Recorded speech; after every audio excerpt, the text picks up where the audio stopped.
Título de la meditación: El Sermón del Monte. Nuestro texto inicial se encuentra en Evangelio de Mateo capítulo 7 versos 28 y 29. Y cuando terminó Jesús estas palabras, la gente se admiraba de su doctrina, porque les enseñaba como quien tiene autoridad y no como los escribas. ¿Será acaso una coincidencia que en Éxodo, como vemos, Dios saca a los hijos de Israel de Egipto, los bautiza en el Mar Rojo, los conduce por el desierto durante 40 años, obra señales y maravillas y se encuentra con ellos personalmente en la cumbre de un monte donde les da su ley? Y en el Evangelio de Mateo leemos cómo Jesús sale de Egipto, es bautizado en el río Jordán, va al desierto durante 40 días, obra señales y maravillas y se encuentra personalmente con Israel en un monte donde amplifica esta misma ley. Jesús caminó por la historia de Israel y en él se cumplieron todas las promesas del pacto de Dios con Israel. El Sermón del Monte es el sermón más poderoso alguna vez predicado. Sus palabras influyeron en sus oyentes inmediatos, pero también en todos los que oyeron sus mensajes transformadores a través de los siglos hasta hoy. No obstante, no se trata solamente de escuchar este sermón, también tenemos que aplicarlo. Esta semana veremos lo que dijo Jesús en el Sermón del Monte en los capítulos 5 al 7 y lo que dijo en el capítulo 13 acerca de aplicar sus palabras a nuestras vidas hoy. Una vez más, le pido de favor repasar el Sermón del Monte en los capítulos 5 al 7 de Mateo. Tal vez ningún otro discurso religioso en la historia de la humanidad ha atraído tanto la atención como el Sermón del Monte. Filósofos y activistas desde muchas perspectivas y aún no cristianos han rehusado adorar a Jesús y no obstante han admirado su ética. En el siglo XX, Mahatma Gandhi fue el más famoso, no cristiano y devoto de este sermón. Se ha valorado este sermón de diversas maneras. Algunos ven en él una norma moral imposiblemente elevada que nos impulsa a arrodillarnos y nos obliga a reclamar la justicia de Cristo aplicada a nuestra vida y que venga a ser nuestra única esperanza de salvación, porque todos hemos quedado cortos en alcanzar la norma divina a la que Dios nos llama. Otros lo ven como un discurso de ética civil, un llamado al pacifismo. Algunos han visto en él un evangelio social, un llamado a atraer el reino de Dios a la tierra por el esfuerzo humano. En cierto sentido, todos nos sentimos tocados al leer este sermón, pues este nos toca en áreas vitales de nuestra propia vida. Todos reaccionamos ante él de forma particular. Elena de White escribe: en el Sermón del Monte, Jesús trató de deshacer la obra que había sido hecha por una falsa educación y de dar a sus oyentes un concepto correcto de su reino y de su propio carácter. Las verdades que enseñó no son menos importantes para nosotros que para la multitud que lo seguía. No necesitamos menos que aquella multitud, porque necesitamos también conocer los principios fundamentales del reino de Dios. Sea lo que fuere, el Sermón del Monte presenta los principios fundamentales del reino de Dios, nos muestra el desempeño de Dios como gobernante de su reino y nos señala cómo Dios nos llama para ser no solo seguidores, sino más bien súbditos de su reino. Este es un llamado urgente y radical a abandonar los principios y las normas del pasajero reino de este mundo y proyectarnos a los principios y las normas del reino que existirá por siempre. Algunos cristianos consideran el Sermón del Monte como una nueva ley de Cristo que reemplaza la ley de Dios. Afirman que un sistema legalista fue reemplazado por un sistema de gracia o que la ley de Jesús difiere de la ley de Dios mismo. Estos son conceptos erróneos acerca del Sermón del Monte. Definitivamente las leyes siguen siendo tan necesarias que aún en el sentido más básico, los humanos las respetamos por nuestro propio beneficio y bienestar al vivir en una sociedad regulada por leyes. Cuanto más es en relación con Dios y su voluntad para nuestra vida. La gracia viene en nuestro auxilio cuando fallamos en cumplir la ley y nos señala la única solución para lograrlo a través de Jesús y su obediencia perfecta aplicada a nuestra vida. Restaura, capacita y da su poder para obedecer. Todo esto es ajeno a nuestra propia iniciativa humana. En las narraciones de los evangelios, Jesús abraza a quienes se humillan y reconocen el derecho que Dios tiene a reinar, incluso cuando en la práctica no alcanzan la meta de la perfección moral. Pero el reino de gracia que Jesús proclamó no era la gracia sin obras de gran parte del cristianismo occidental. En los evangelios, el mensaje del reino transforma a quienes humildemente lo abrazan, así como aplasta al arrogante, al que está satisfecho religiosa y socialmente. La fe de Jesucristo no era una fe nueva. La fe es la misma desde la caída en el Edén hasta hoy. El Sermón del Monte no enseña acerca de una salvación por gracia que reemplaza la salvación por obras. La salvación siempre viene por gracia. Los hijos de Israel fueron salvados por gracia en el Mar Rojo antes de que se les pidiera que obedecieran en el Sinaí. Erróneamente entendida, la salvación la daría al que primero fuera obediente a Dios, algo imposible en nuestra situación caída. En vez de esto, Dios nos recibe así como estamos, todos imperfectos, nos abraza y por nuestra fe en Él espera que nos dejemos guiar y educar para aprender a vivir en esta vida temporal y terrena, lo que viviremos en nuestra vida eterna con Él en el cielo.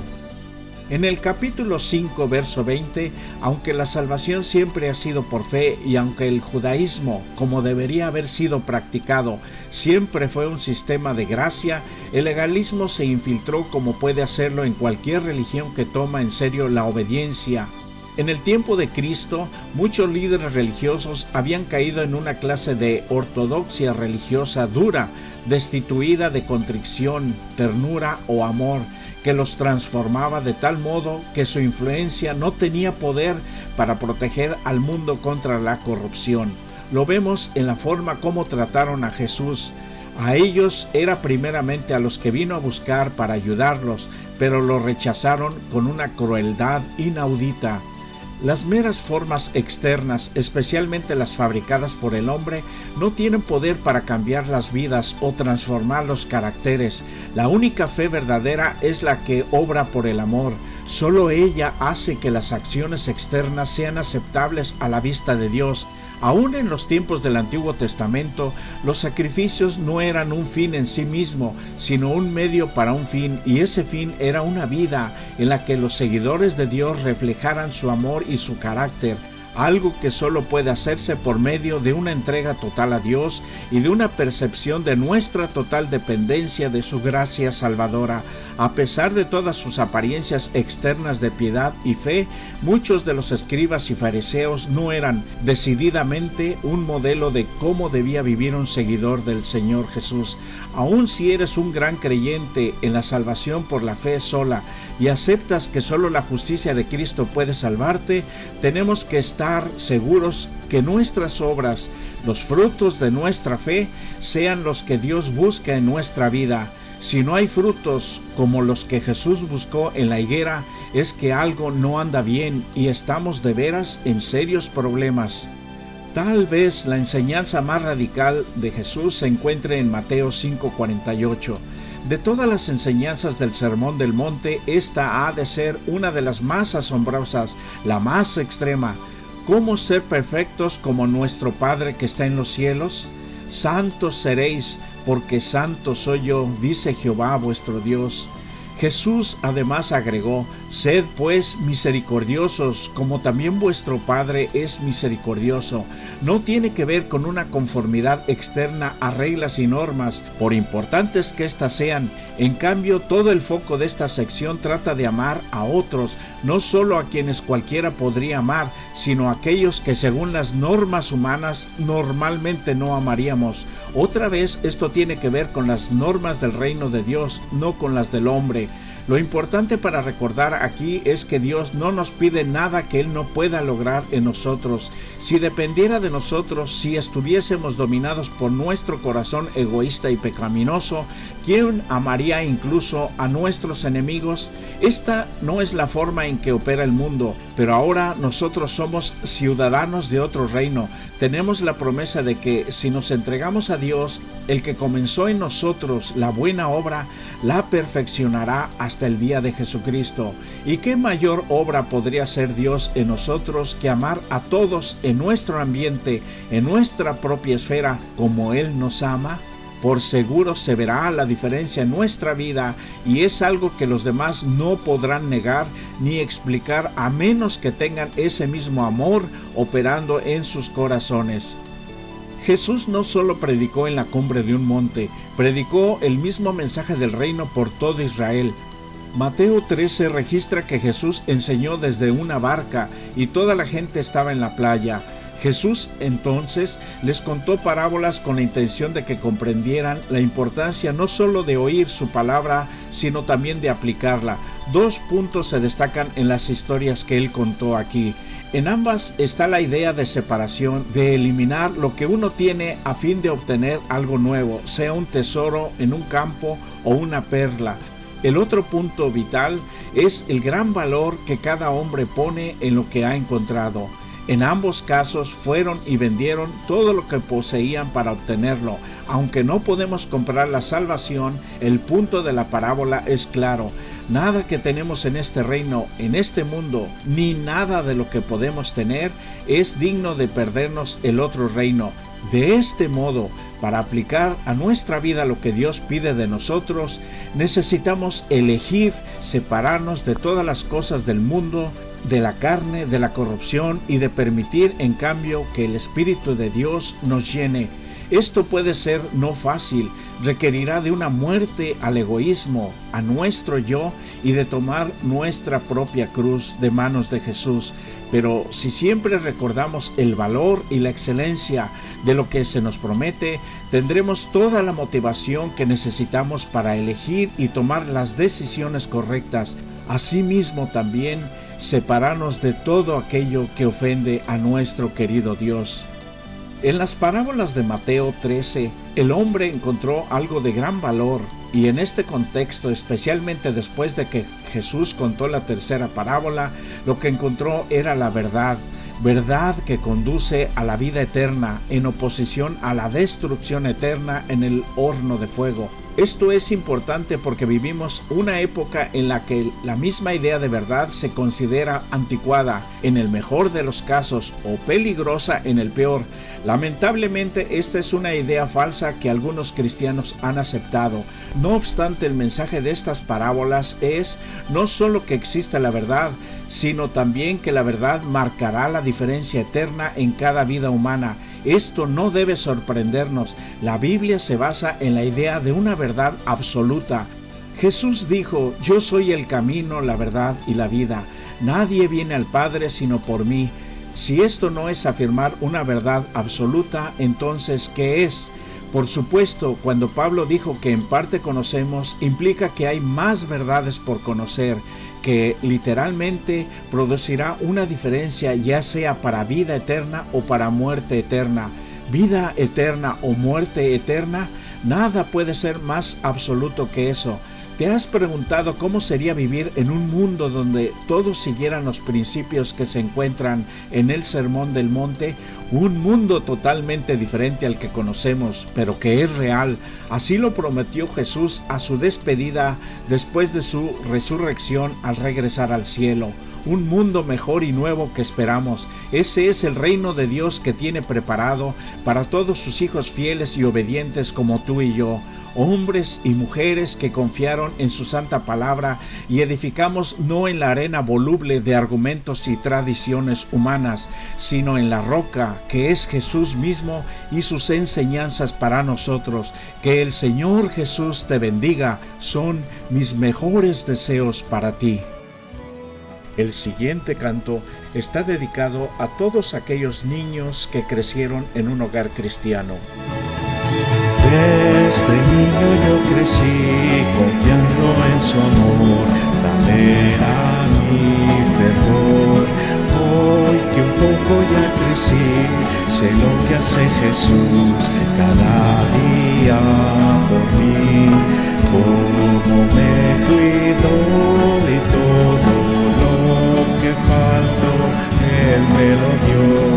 Como ahora lo hará, no sé, pero seguro no me fallará Jesús. Sí, Jesús, Jesús, Jesús es Dios, es mi creador, mi protector, una familia Él me dio y aquí Él me cuidó. Yo sé quién es su palabra que me habla de su verdad. En mi corazón guardo su divina voluntad.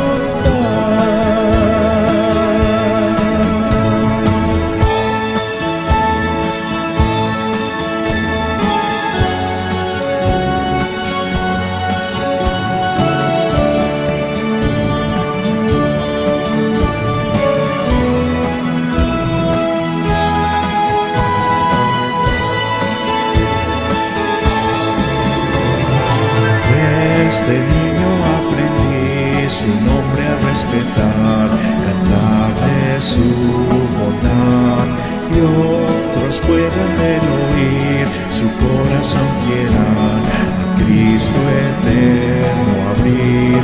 Toca sus almas en ansiedad, que aprendan en ti a descansar, como yo te puedan conocer y sepan que los quieres ayudar. Sí, Jesús, Jesús, Jesús es Dios, es mi creador, mi protector, una familia Él me dio y aquí Él me cuidó.